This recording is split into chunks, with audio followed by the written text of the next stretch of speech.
good, everybody? We're back with another episode of Whispering to Your Soul. I'm your host, King Jaquil Martin. I'm sitting here with my brother, man, one of a kind, man. There's nobody else like this dude, bro. He played Tupac in the Death Row Chronicles. He has his own clothing line. He's a personal trainer. He does security. He has his own security company. Right now he's flexing his clothing brand. So y'all make sure y'all pull up and y'all check out the Bufferist. Make sure y'all check out his Instagram or industry thread on IG. Y'all make sure y'all show some love and support for my brother, Mr. Tupac himself, Mr. The Industry Threat. Talk to the people, man. Yeah, but thank you always for the great and amazing intro. Today we are ready to get down on these topics and discuss these hard hitting issues, man. Yeah, man. Look, we got some doozies today too. So why don't we just go ahead and just dive right into it? You feel me? Why don't we just go ahead and give them that sauce, Jay? Topic number one. $5 million worth of meth disguised as watermelon shipments seized at the border in California. What are your thoughts about that? Uh, my thoughts about this. Well, it really I can't say it's a clever idea because nowadays they're actually looking for celery, avocados, and fruits that's being shipped with drugs inside them. Right. Um, and uh, and more so, the way the watermelons were painted was insane. I don't know if you took a look, had a Terrible. chance to look at it, Yeah. bro. So bad. I don't know if they had someone with cerebral palsy paint them, paint those damn watermelons, but that shit was wild. I said I would have caught this. I didn't have to be a DEA federal agent to catch this. Right, right, right. Like I thought it was terrible. It reminded me of But Bad Boys with Johnny Tapia. When they tried to oh hide yeah, the bodies, they tried to stuff the bodies with drugs, and it was falling off, and you see Martin Lawrence like about to throw up and everything. You know what I mean?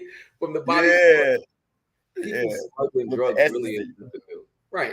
The X, it was X. It was the X.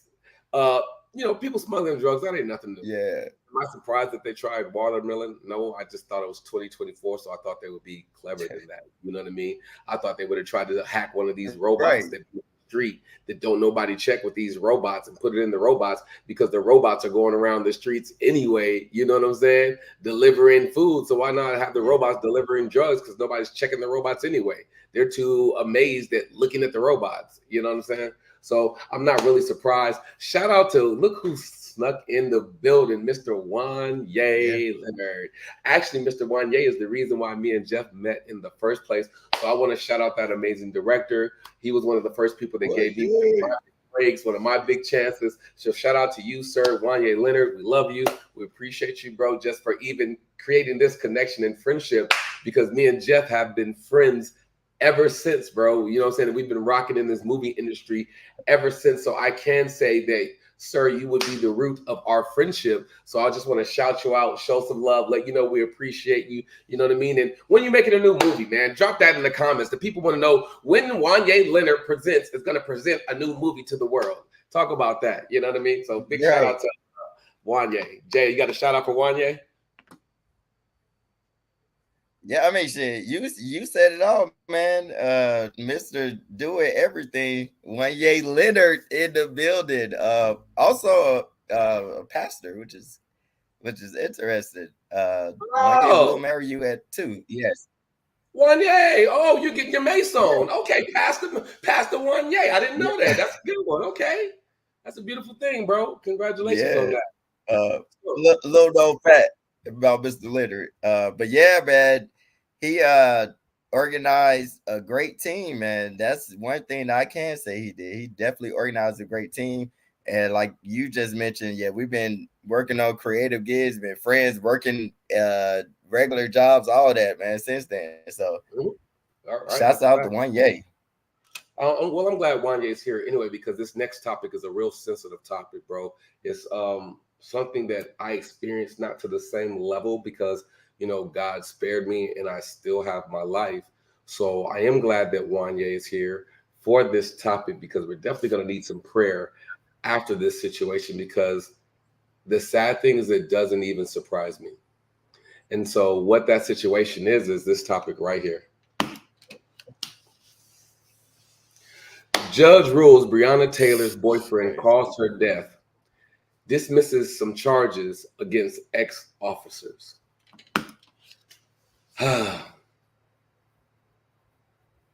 Sometimes you just gotta take a moment. You just gotta take a moment, man. I'm gonna let you go first, Jay. I'm gonna let you go first and tackle this one, and then I'll go after you. Well, number one, is it surprising? No. I mean, at this point, it really doesn't surprise me, bro. This topic right here has been an issue for the last couple of years, and I think right now, like it's not getting any better. I think they were just literally stalling out time in order to really give the sentences that they wanted to give, because they felt like if they would have did this much earlier, like a couple of years earlier or right after, then it would have been much uproar.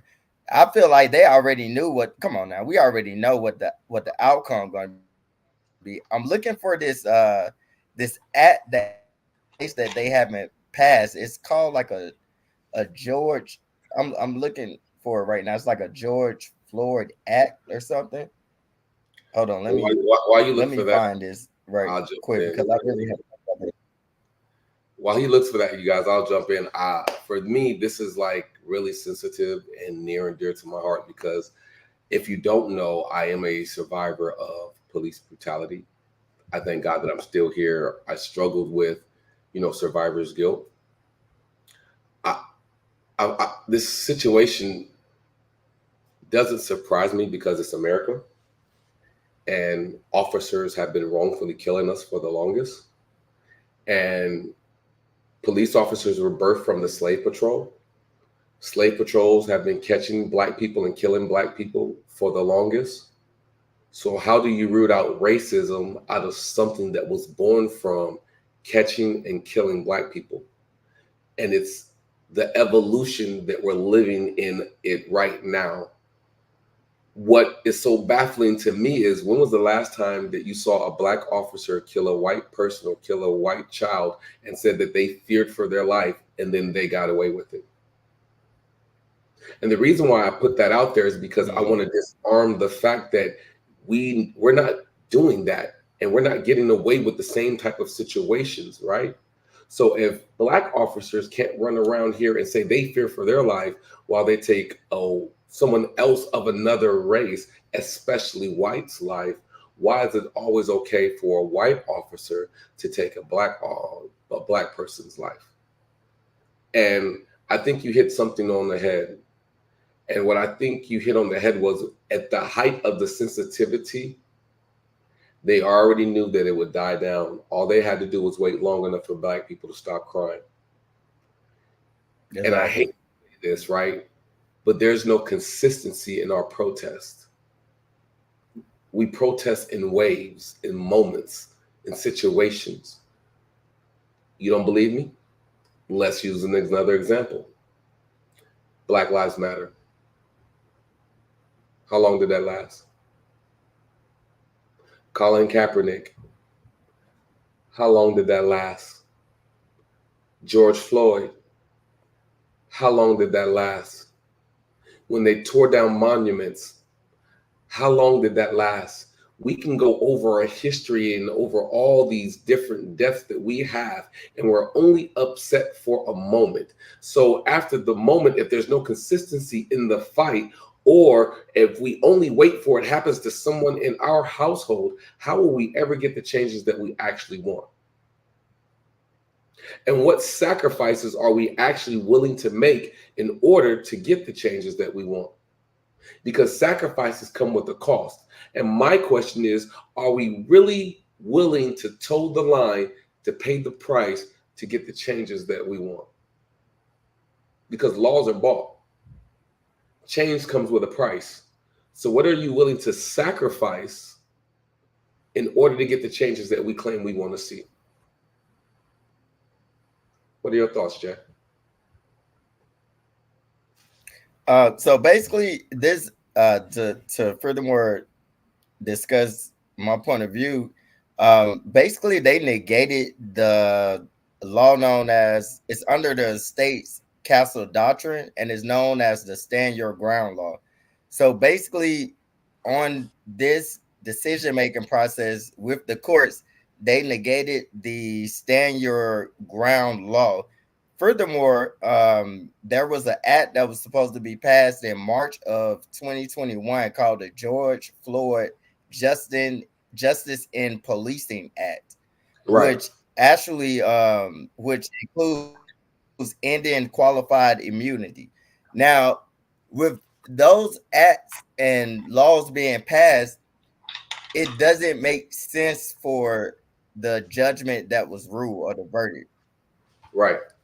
Now, what we may also say, here's clear evidence of power, and as you mentioned, how money can control, alter, and buy, the laws, and what's a gray area.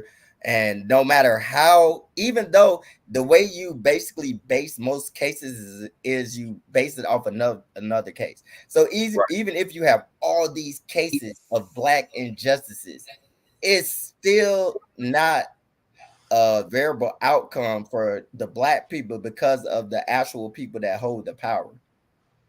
Right. I So 100% with agree that, with that. with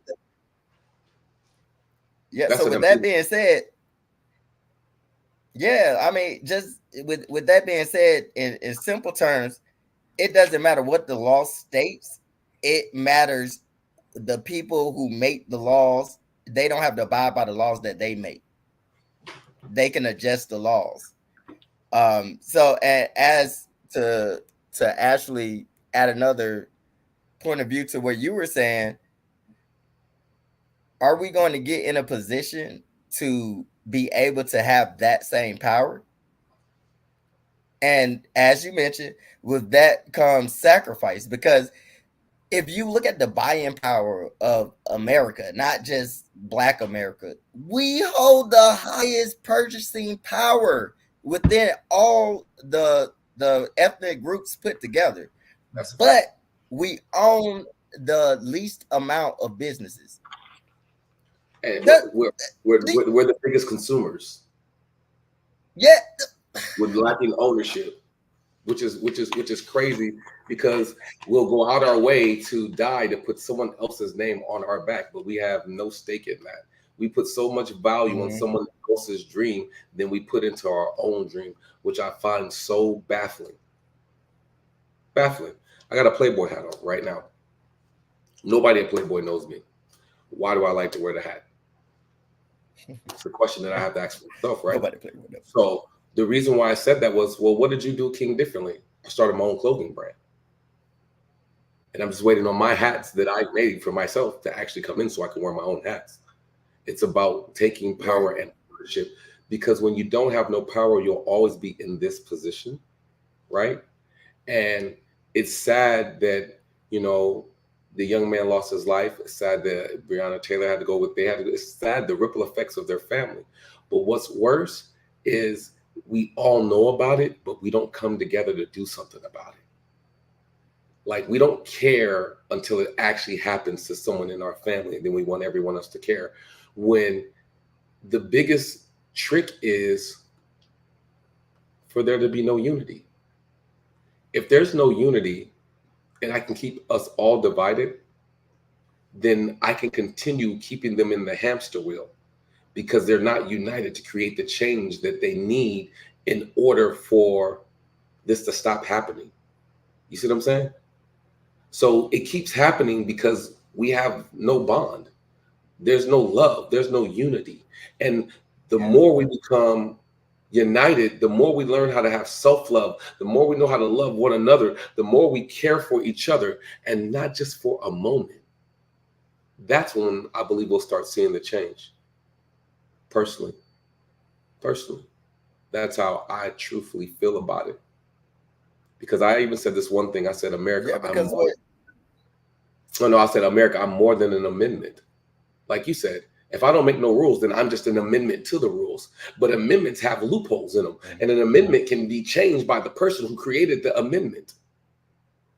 And we're in this vicious cycle, and Napoleon Hill calls it hypnotic rhythm. And we wake up and we fight for a moment. George Floyd, say his name. Breonna Taylor, say her name over again. Sandra Bland, and it's a different name, and we scream for the moment. For the moment. But where's the consistency? Like you're a physical trainer, right? Okay, so if I go to the gym every now and then, will I ever get in shape? Not the shape that you're probably looking for, no. So I'll never get what I want if I have no consistency. So if there's no consistency in this fight, how can we ever get the laws changed that we want? It's scientifically proven. If you're not willing to do something over and over and over and over again, you'll never get the change. But we do things for the highlight of the moment, and then we let it fall apart. And that's why we keep changing the different name from Sandra Bland, Eric Garner, Philando Castile, Breonna Taylor, George Floyd, and over and over and over. And all these names are being recycled because we don't stand together long enough to get the laws that we want to change. And this is what bothered me, no disrespect, but this is what bothered me and grinded my boots, grinded my gears and scuffed my Timbs when Miss Kamala Harris said, I'm not going to do anything, make no laws just for Black people. Okay, cool. Did you guys agree with making a law for the LGBT community? Did you guys make a law that said stop Asian hate? So why is it that we can do all these other different communities, but at the same time, we can't do something for ourselves? I struggle with that. I agree with stop Asian hate. I agree with the LGBT community being protected. I agree with people respecting people and people loving people. But if other people have that, well, then why shouldn't I be protected in the same way? Just a question. It's just a question. And there's no disrespect to no community, no one else. I'm just wanting to know, is it my protection just as important as anyone else's? Is it my children's protection just as important as anyone else's? Isn't my ancestors or anyone else that walks the face of this earth that looks just like me, isn't their values just as important? Or are we just going to be continuously screaming out someone else's name? And that's on both sides. That's just not the government, but that's just for us too as a people. That's just not one side, because one side can be however that side's going to be, but that still shouldn't stop us from coming together and finding unity and love and respect and learning how to heal ourselves, because I think it starts with, having some self-healing. What are your thoughts, Jay, before we move to the next subject? That's it. I mean, you pretty much covered everything. I was about to say, basically, condolences to the family and everyone that had to deal with all this hardship as first and foremost. But the main idea of the paragraph is, what is going to stop it from being the next name, the next person? And additionally, are we just going to riot like we've been doing to the 60s, peaceful protests, and then they bet like I can bet within 2 weeks, 3 weeks, a couple of memes go by, a couple of reels, and then everything's back to ordinary, bro. Like the shit is damn near almost timed. Like 2 weeks. Oh, now we forgot about it because guess what? They just put fucking Megan Thee Stallion shaking ass, and I like a lot of ass shaking, but it's just like that's not the time for it. You know what I'm saying? It's not. I don't do it. I mean, you know what I'm saying? But it's just like that's not the time for it, because that's a distraction that's been used for years and they don't do anything different. It's a distraction, it's a rapper, it's a rap beef, and then you forget about everything that actually is important to our whole race and society. Bro, you're on fire right now because you keep talking about these distractions. Remember that time frame when no one was watching the NFL? Mm-hmm. When we gave up sports, there was so much unity. And in that moment when we were becoming the strongest, when the whole world was watching, they hurried up and gave us sports back. And then all of a sudden, everything just went away. All that energy just went away. it's crazy what a distraction can do. And I was looking at this post and it said, "Are sports like distractions to control the masses so they don't pay attention to what's going on?" We cheer, we laugh, we scream for a team that doesn't even know us. We're so loyal to the San Francisco 49ers, the Lakers, and all these other teams, and blah, blah, blah. What law has that changed? How has that benefited your life? How has it made your family generational wealth? What legacy does that leave for you? Or is it just a distraction? And lastly, before I forget this, that's even more division because it's just like, oh, you're a Cowboys fan or you're an Eagles fan. Oh, did you see the people get to fighting at the Eagles was the game and they started fighting, bro? That's even crazy. More division. It's like here's entertainable division. Here you go. In football, don't they call them divisions? You have different divisions. They literally tell you this is the AFC division, the NFC division. They're telling you it's division. That's true. It's right there in your face, man. You know, it's funny, bro. Bro, it took me all these years just to realize that they put division in my face, and I didn't even know. It's everybody's face. Right? Moving on to this next topic. Let's check it out. Or we can go half on the bills. I don't understand that concept of going half. That makes no sense to me. There used to be a time a man took pride in taking care of his wife, and her money is her money. I would really like to see men get back in their place of being providers and having pride in that. If a woman can find a man to get a man to do all that for him, then all right. I don't really care what women want. I care what my woman gonna do when she with me. I don't care if I'm a billionaire. I'm not about to pay for my respect. I'm not gonna pay for your submission. It's the principalities of it. If I gotta pay you to come in this house with respect, if I gotta pay you to submit to me, then I don't want your submission and I don't want your respect. I wanna fuck with somebody who gonna respect me irregardless of my money. So what you telling me is when I lose it, you ain't gonna respect me no more? You ain't gonna submit to me no more? You gonna leave me? And it's always somebody with a bigger bag. So what you saying is your respect can be bought. And if somebody around here is willing to pay you more, you gonna go respect them. I don't want that. A woman come in the door with respect and a submission for who I am as a person, and she really fucking with me, then maybe she can earn me to do that. But that's not a given. So I don't agree. I don't agree with that at all. Because you buying respect, and if you buying respect, it ain't really respect. Interesting threat. Take it away. What are your thoughts on that, brother? Well, this is a very, very interesting topic. I think within the ages like 1960, 70, 80, 90, 2000, I think somewhere in between the last decade, the need or the want for certain things have changed between the male and the female complex. Like, I think because of the rise of tricking, I think that nowadays. Wait. Can you explain that? The rise of tricking. Can you explain that one time? Okay, the rise of tricking. Okay, my definition of tricking is those that aren't capable with their human and God-given abilities to court a woman properly, use money to replace those things that they are lacking. So they use their money to make up for their morals, respect, charm, and things like that. So they basically pay their way instead of, letting things grow organically. So they pay to play. They pay to play. P2P, as they say. They pay to play.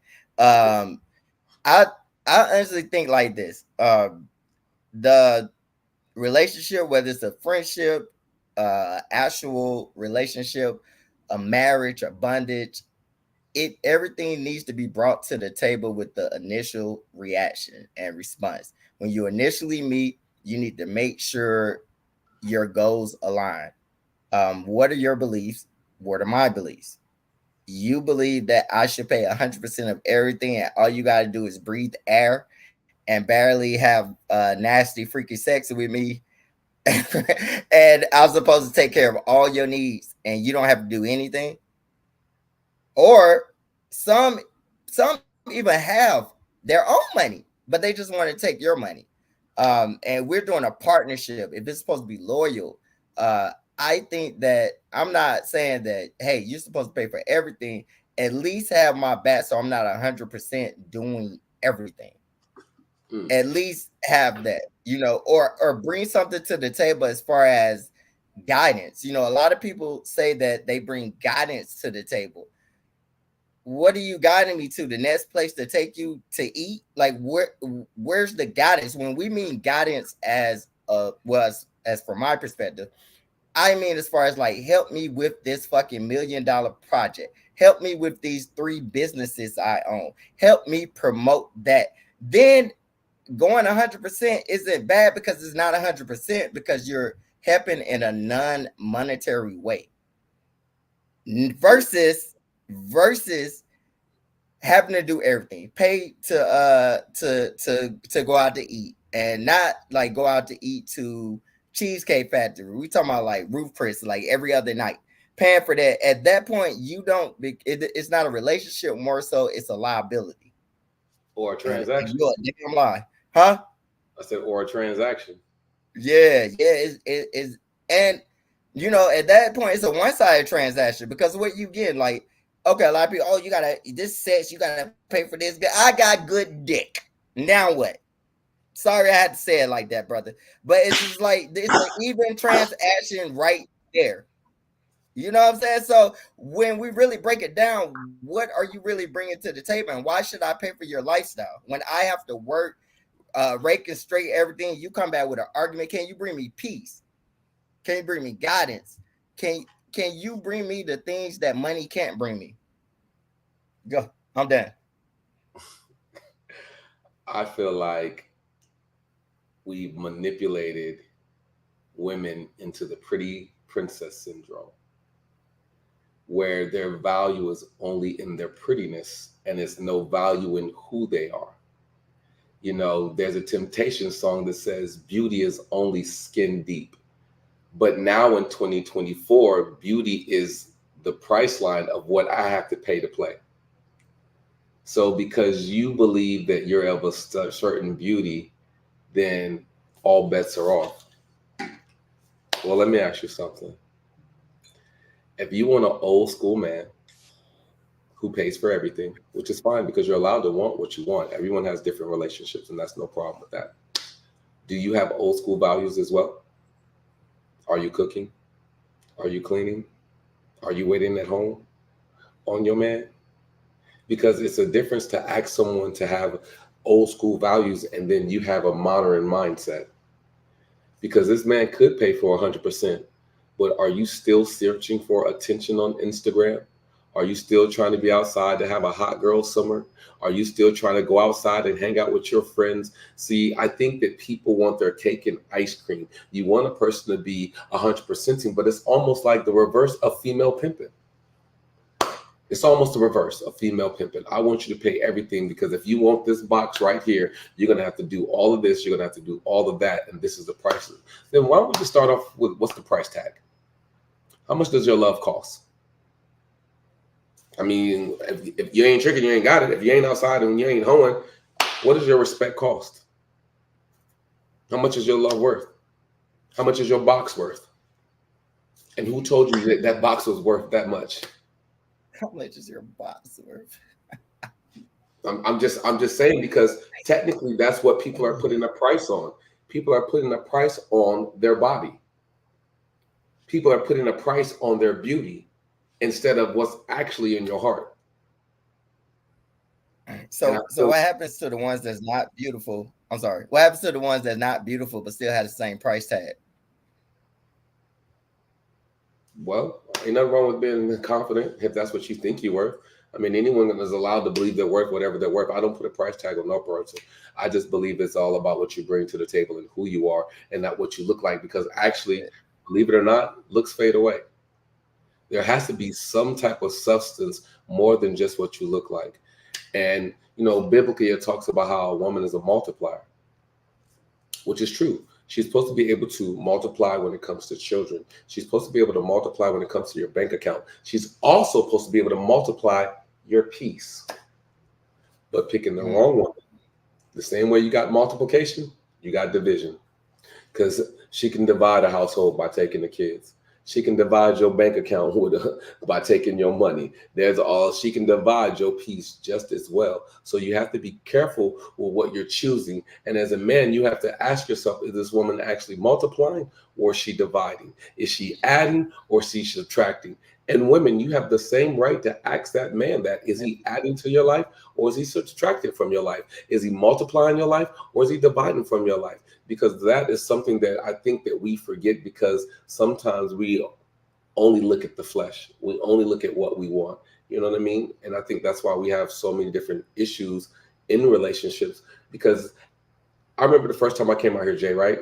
I went on a date and this chick told me I'm used to a guy paying for the first 5 dates. I said, oh, that's what's up. Cool. That's what's up. So you said 5 dates, right? Oh, okay. Because I'm used to a girl fucking on the first 5 dates. She said, oh. I said, oh. She said, how could you say that to me? I said, how could you say that to me? And as funny as that sounds, right? I did it on purpose. Yeah. Right? Because she said, why would you treat me like that? I said, because if you look at me as a transaction, what's wrong with me looking at you in the same light? If you don't want to be treated like a transaction, don't carry yourself like a transaction. Don't talk like a transaction. Now, don't get me wrong. I don't have a problem with paying for a date because I want to take you out. I want to spend time with you. So I'm okay with spending that pay to play type stuff, right? Because there's all type of ways. There's sometimes certain things that all men, we're going to pay for, right? So don't get me wrong. But for you to sit up there and expect instead of appreciate, because there's a huge difference in expectation and appreciating. You didn't even appreciate the moment that we're in right now. How do you even know that I want to take you on another date? But the fact that you had expectations of 5 dates that you just wanted me to pay for, then that looked at me like, yo, you think I'm a simp? You think I'm a sucker? So when I started talking to you in that language of transaction about that box, all of a sudden now you're appalled. Well, I'm appalled the same way. You got feelings, I got feelings too. Respect me the same way you want to be respected. At the end of the day. She had that tier 3 package. She had that starter kit, 5 days. that LA I want a date starter package. You know what I mean? But nah, I'm just saying 5 days, $29.95. And I always say this for the ladies too. Let's not get it twisted. We always talk about submission. This word submission. Submission is not a bad thing, right? But the question is, who is your man submitting to? Submission is supposed to be shown so you can see what it looks like, and then you're willing to give it. I shouldn't have to buy your submission. I shouldn't have to force your submission. It's something that I should earn. If I earned your submission and your respect, then you would willingly give it. But if you're talking about you just want me to pay for everything, then am I buying your submission? Am I buying your respect? Am I buying your love? And if so, what is that price tag? What is the price tag? What is it worth? Have you ever just walked up to a girl and just asked that, Jay? Like, how much does it cost for you to respect me? What price is that on that? How much your love costs? How much your box costs? Because if that's what's the difference between prostitution? What's the difference between OnlyFans? I know if I pay this certain amount of OnlyFans, I'm gonna see this. Is that what we're doing now? Or are we actually learning how to fall in love with people? Or are we actually learning how to respect people? Are we actually helping people grow? Are we actually multiplying instead of dividing us? Because the funny thing about it is it's all systemically proven, because if I can keep people divided in relationships, there'll never be unity in families. Yep. There'll never be unity. And that's the biggest trick. As long as I can keep men and women arguing, because guess what? We ain't got them type of problems. Because we got money. We got this. We can pay to play. We don't have those same type of arguments. So if I can keep people below me arguing about dumb things with no unity, then we'll never get the changes that we actually want to see. So I think it's a bigger game being played than just men versus women. I think it's a divisional game. I think it's a distraction, because if I can keep people in the mind state of brokenness, then they will never come together to create the changes that they want to see. And that's greatly put, because it's just like how we was talking about the NFL divisions. But this division is male versus female, which is another way of having us not unite. If we could just raise relationships, we just put all this. Somebody said this, and it's a famous quote. if you put too much information out there, it confuses people. And Yeah. what I mean by that, people do not know what to believe. Because you could type in any way you're feeling, and it's going to be some type of justification for whatever emotion you're feeling. Right. That's telling you you're right. You know what I'm saying? Have you ever had a person search something, but they search it in a way that they want the answer to come out? Hold on. Let's not. Yeah, let's not search it like that. No. Going back to that, what we have to do is, honestly, it really just has to have to go back to something as simple as people, like just being a person, just loving the things a person does, what they say, how they speak, the way they think, like things of that nature. And with that, organically, like I'm a want to do things for you. You don't have to ask for anything. And a matter of fact, I'm gonna learn so much about you that I'm going to anticipate your needs. Like that's how deep that is. But initially, if you come on as strong as, like you said, the P2P, the play to play, then that changes the whole atmosphere of the game. Now I have to adjust my way of thinking to, God damn, she think I'm on some sucker shit. You know what I'm saying? And now that's the first day. Okay, say for instance, if I do accept it, you know what I'm saying? But now we're going to play these games under my terms 100%, because guess who holds the stakes in this relationship? I do, because I have the money. So now we're going to do whatever I want you to do versus it being organically. And this is not anything to bash anyone. Like, we're just trying to find the common denominator to make things work so it could be successful. Simply put. Like, so my question is this. If we're in a relationship, right? Are we on a team? If we're in a relationship, isn't it us doing something together? Are we not building together? Or am I supposed to just build by myself and then you enjoy what was built? Mm-hmm. And you talked about division, right? And the funny thing about it is the division just doesn't happen with the man and the woman. Then it goes down into the children. Then it turns into a generational curse. You see what I'm saying?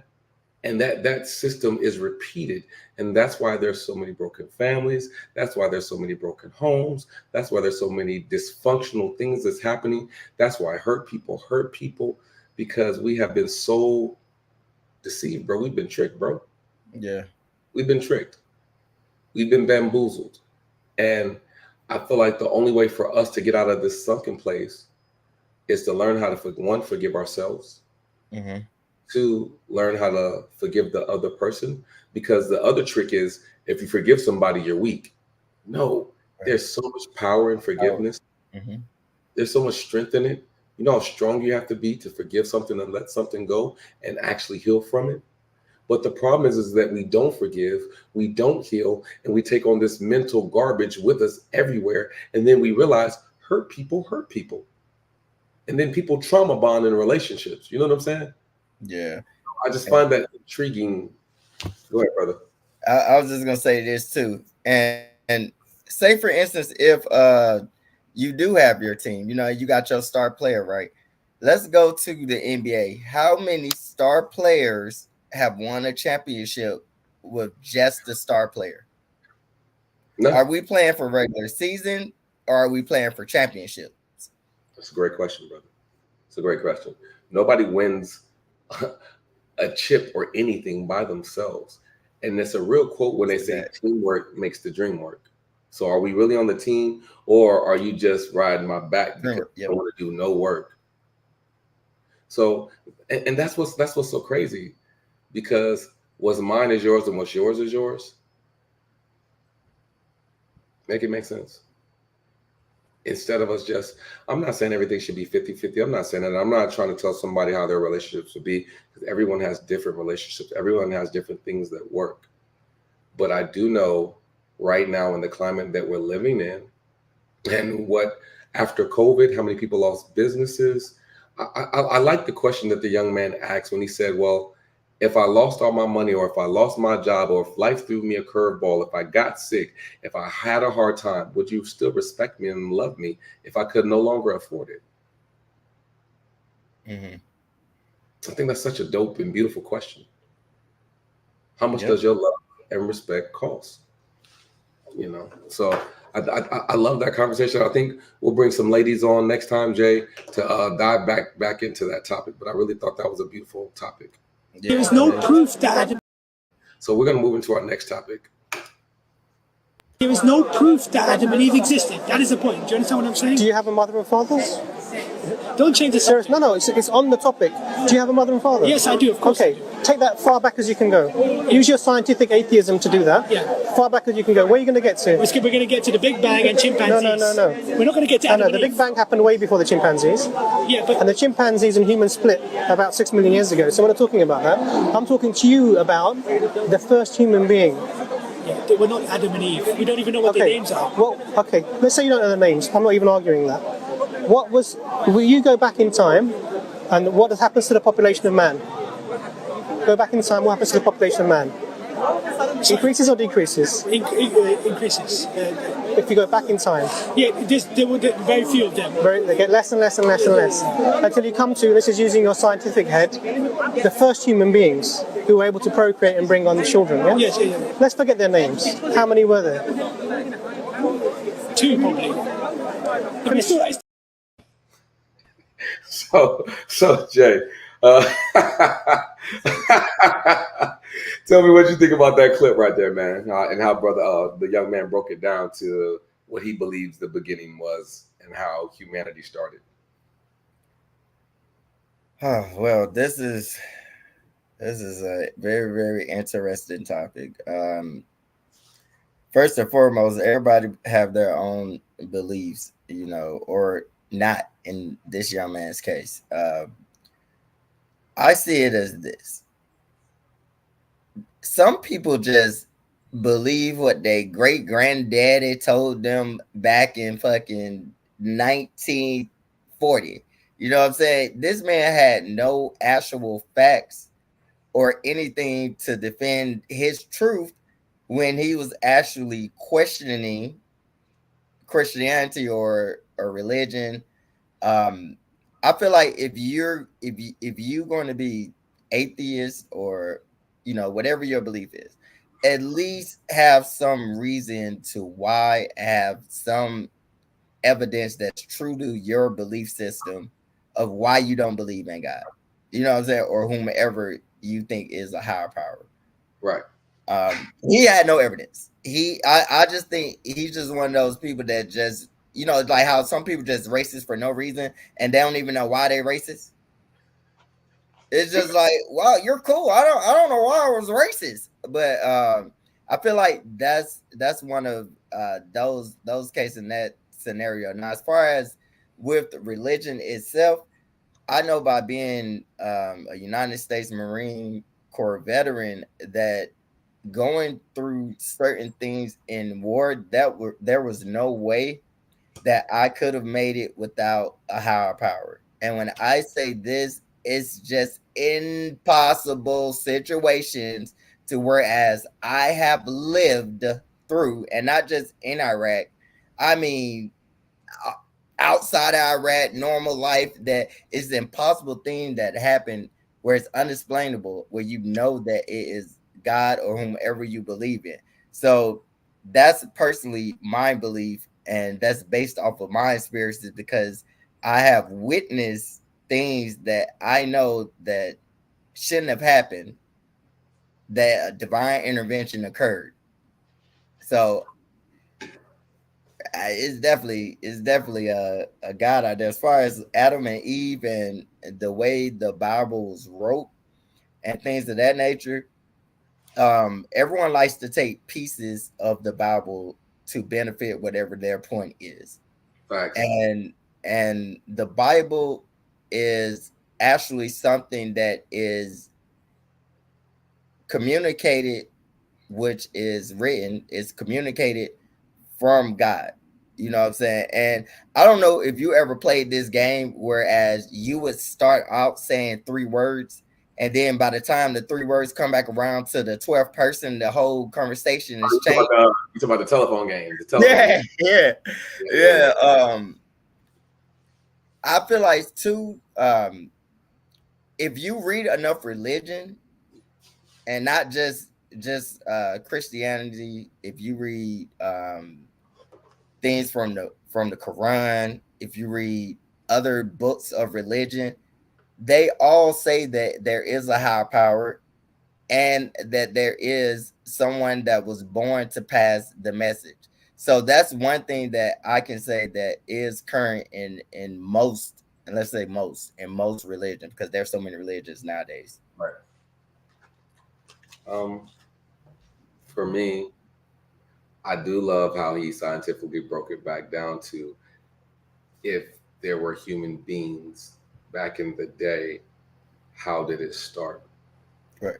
And it had to start from somewhere. There had to be a beginning. And if there was a beginning, then I know it does take a man and a woman to create a child in order for that to multiply. I'm not trying to put my belief or my religion on anyone, because that is the point of having free will. You're allowed to believe what you think. Growing up, I did grow up in a Christian household, but I started looking at things a little bit differently, because I'm like, who are we to put God in a box? If God is almighty and all powerful, then how can we as man put God in a box? All we can do is share our experiences that we felt that we had with God. But at the same time, if man can be manipulated, then people can manipulate those experiences, right, in the storytelling to benefit them. And so when I look at slavery and I look at the stories that they were allowed to tell the slaves, it was used in manipulation. I see throughout the years in history, people have manipulated God's name over and over again to benefit people. I feel like a lot of people have lost their life behind someone else's lie to protect an alter agenda. So for me, I believe in having a relationship with my higher power, who I do call God or Yahshua. I believe in having a relationship instead of trying to put the title on the relationship. It's just my relationship with God. Because I believe when, you look at when I left America, being in the military, it was like a mental orgasm. And what I mean by that was I was finally free of the prison of America. I was finally free of seeing the world from a certain perspective, because I was no longer in America. And it allowed me to look at the world from different perspectives when I was in Spain, Italy, Paris, Germany, Alaska, and how beautiful the world is. Sometimes you can grow up in a box and you think that this box is everything. And when you're free from the box, you get to see how much more the world is. So I look at it like that when it comes to possibly religion, that certain people are in certain boxes because that's all they know. But I do believe at the same time, there's nothing wrong with, okay, Buddhism. Okay, that's pretty cool. Muslim. Okay. And taking the different pieces or whatever else, so that way you can continue to grow and learn. And then create the relationship that you want, instead of it only just being passed down and you believe because someone else believed. Like, why do we clean the pot the way? I don't know. Big Mom used to clean it that way. And we find out that we've been cleaning the pot for years the wrong way, all because someone else did it. So sometimes you have to unlearn what you've learned, right? And reprogram yourself to something new so you can create different blessings in your life. Because if you keep doing the same thing over and over again, then that's insanity. Well, if I don't want to be insane, then sometimes I got to let go of what was so what can be can come forth. You know what I mean? I got to stop doing old things or seeing things a certain way. And the only way to do that is to get new information. And the more information that I have, the better decisions that I can make in the future moving forward. So that's kind of like my take on that topic. So let's keep it going. Let's move on to the next topic, Jay. How about did you have any closing remarks on that? If whatever your belief is, just have evidence to base something off of that belief, even if it's no belief. or like C Prince says, the Book of CeeLo. All right, hold on. Here we go. Right here. Proof we are all being played. I get up at 4:45 in the morning and I don't see a sign of the government anywhere. Every single day for 8.5 hours, I exchange my time for labor. I don't see the government anywhere, except for on Thursdays. Thursdays I get my paycheck. That's when the government shows up. That's when they feel they are entitled to split half of the currency I made for trading my time, my skills, my labor.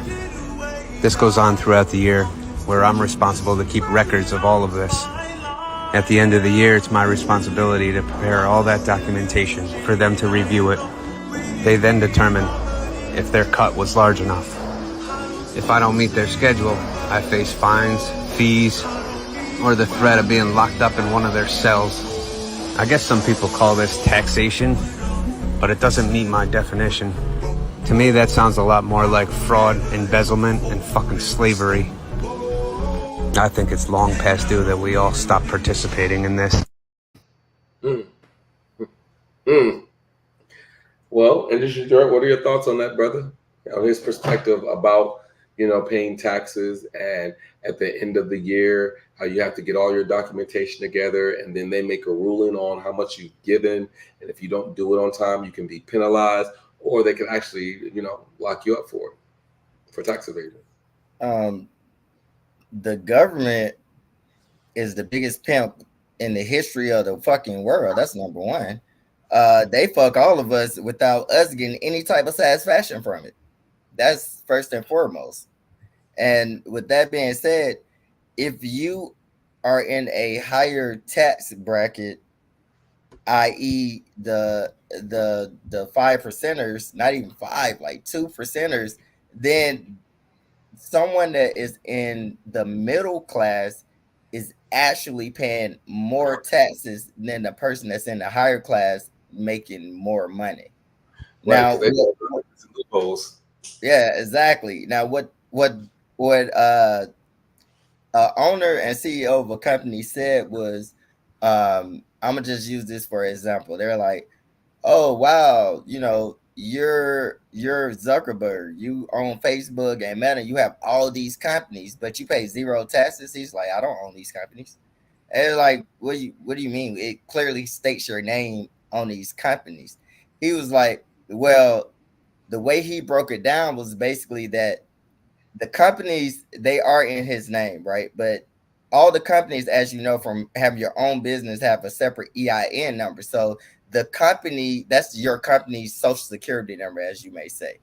So he's like, my name is attached to all these companies, but the way he work his loopholes is that he don't pay taxes because he don't own the companies. He just have stockhold, like he has a huge stock share in the companies.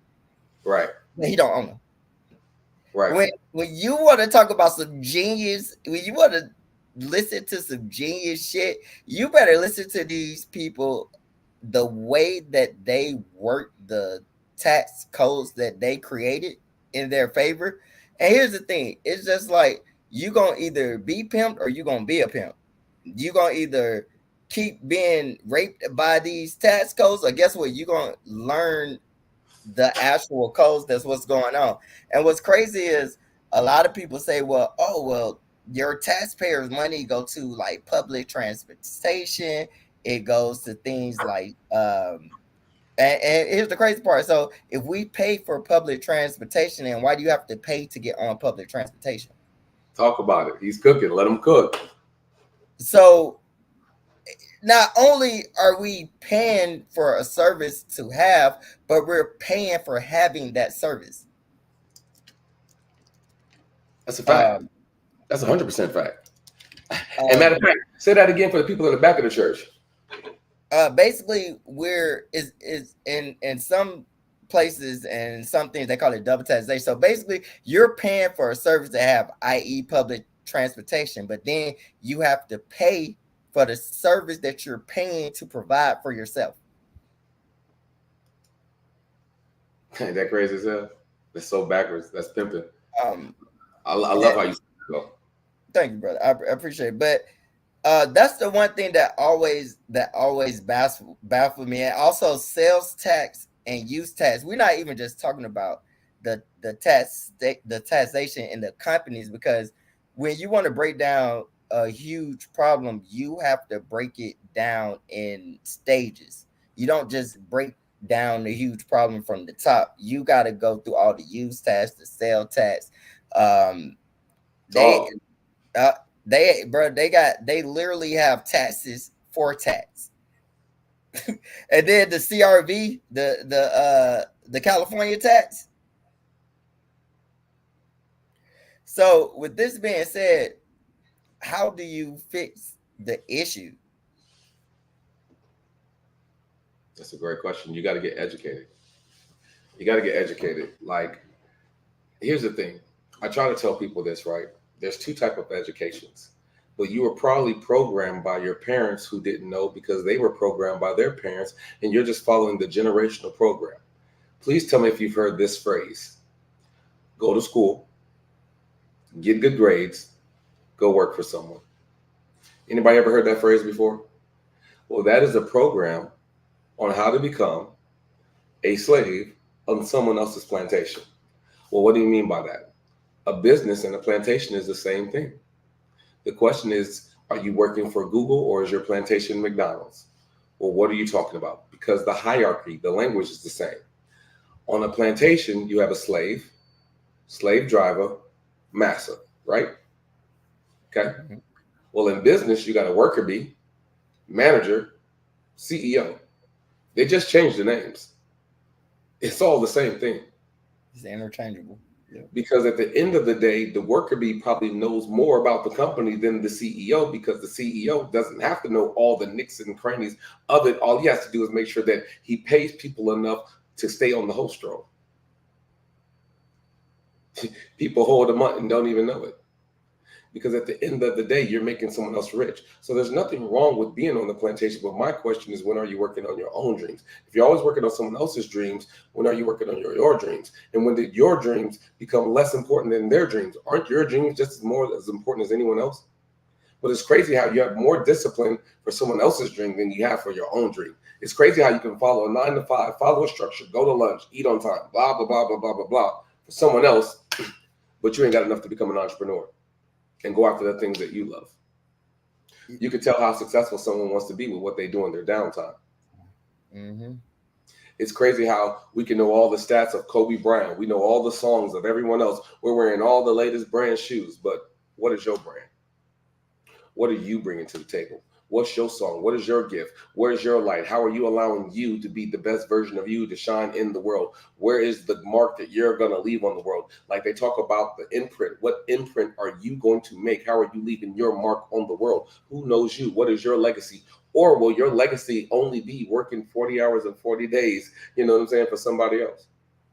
Will you die on somebody else's plantation, or will you become your own person? That's my thoughts on that, Jay. Yeah, that damn, I had a fucking fire point. Now that's very true.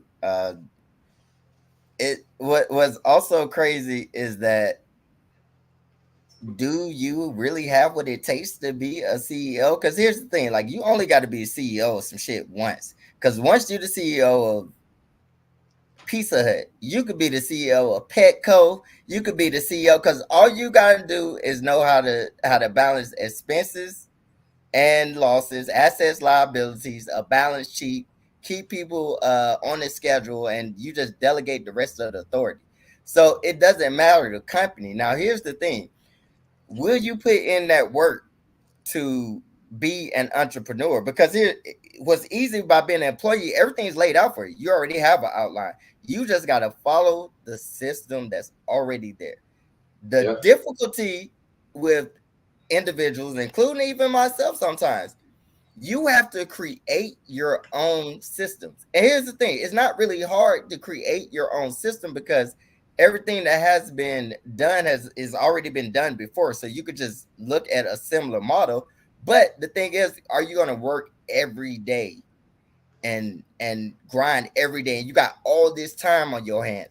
It's so easy to be like, damn, I'm just about to go watch some TV for a couple of hours, I'm about to play the game, or I'm about to, as a woman, maybe, go talk to your homegirls, go get your nails done, go out.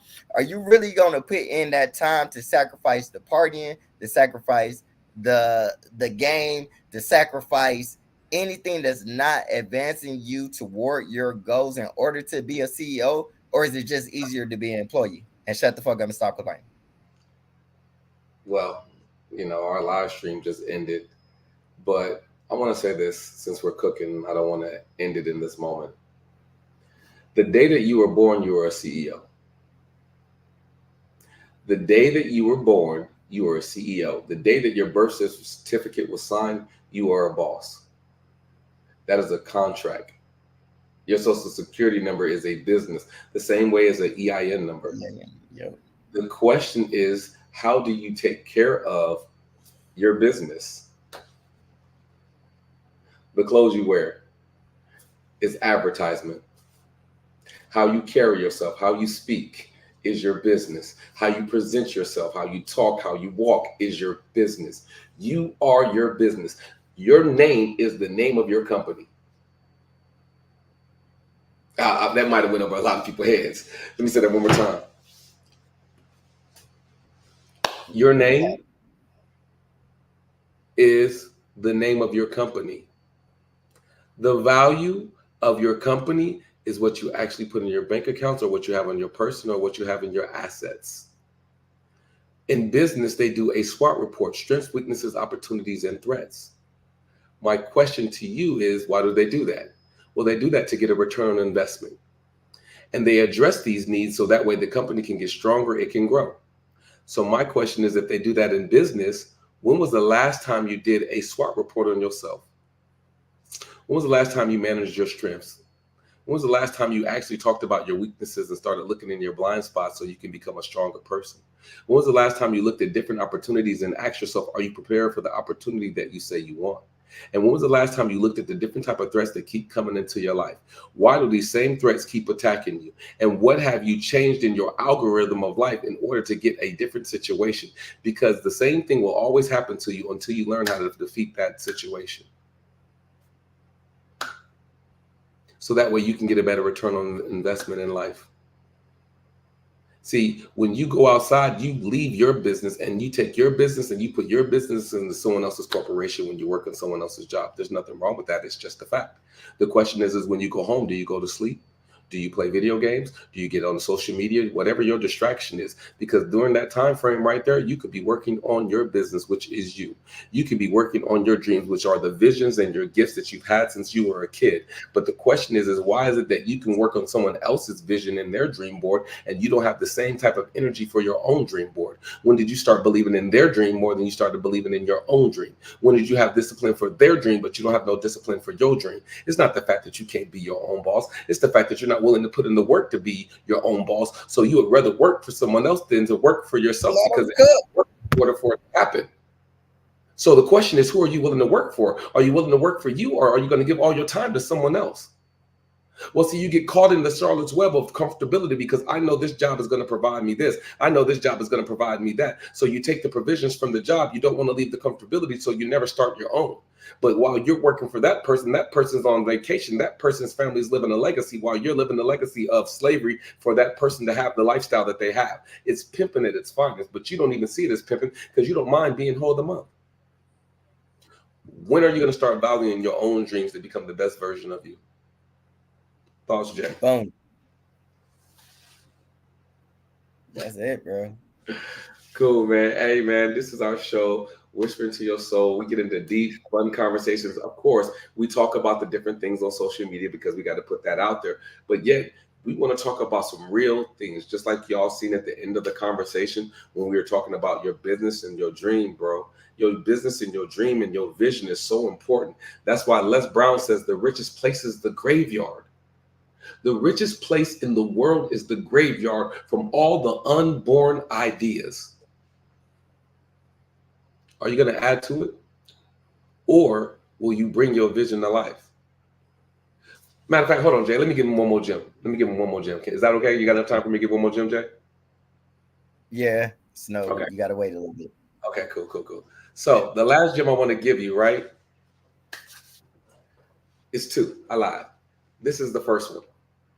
Your hands. In your hands, there's a code in your hands. The code in your hands are called your fingerprints. When you look at your hands, you see your fingerprints. There's nobody on this planet with your fingerprints. That means you are original. That means you are a masterpiece. That means you are handcrafted, because there's not another you on this planet. Which means the day that you were born, you were already the best version of you, because there's not another version of you. The problem is you've been tricked out of who you are. You've allowed other people to lie to you, to trick you, to traumatize you from being the best version of you. So now you have self-doubt, no confidence, no energy, no this, no that, and you're walking around depleted. But there's a big difference in living and existing. Are you just existing? Or will you start living your dream? So you talked about dreams, right, Jeff? We talked about how the difference between being a CEO and a worker bee. Well, I'm going to tell y'all the secret of how to make your dreams come true. Now, you're accountable for what you know, but I'm going to say it anyway. A dream is no more than a vision, right? Mirage. But biblically, because we can go back and forth between the Bible, biblically it says faith without work is dead. Well, faith is the mirage. Faith is the vision. Faith is what you thought to be true, something that could be real. But a dream is not real. It's just a dream. But in order to make your dream real, you got to take it and write it down. That's how you take something out of the imagination and bring it into reality. And then when you write it down, you take a picture and make a picture of it, and then you create your vision board. So now you've written it down, and now you can actually see your vision. And then you come up with a business plan, and you write out the business plan structurally.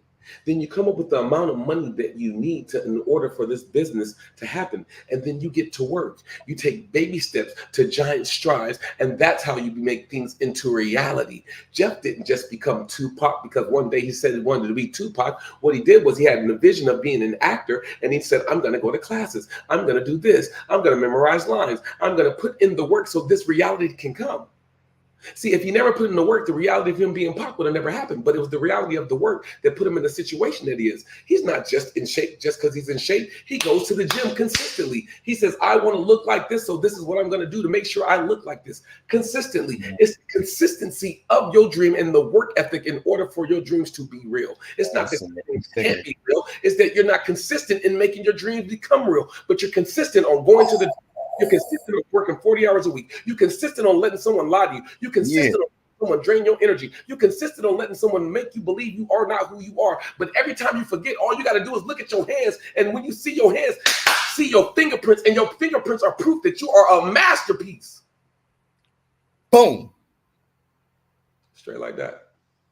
This is your boy. I'm sitting here with my brother, Mr. Tupac himself. Mr. I made it out of Selma. Mr. I got big plans. Mr. I got my own security company. I got my own clothing line. I got my own me. I'm my own CEO. It might not be what I want it to be yet, but guess what? I'm working at it daily.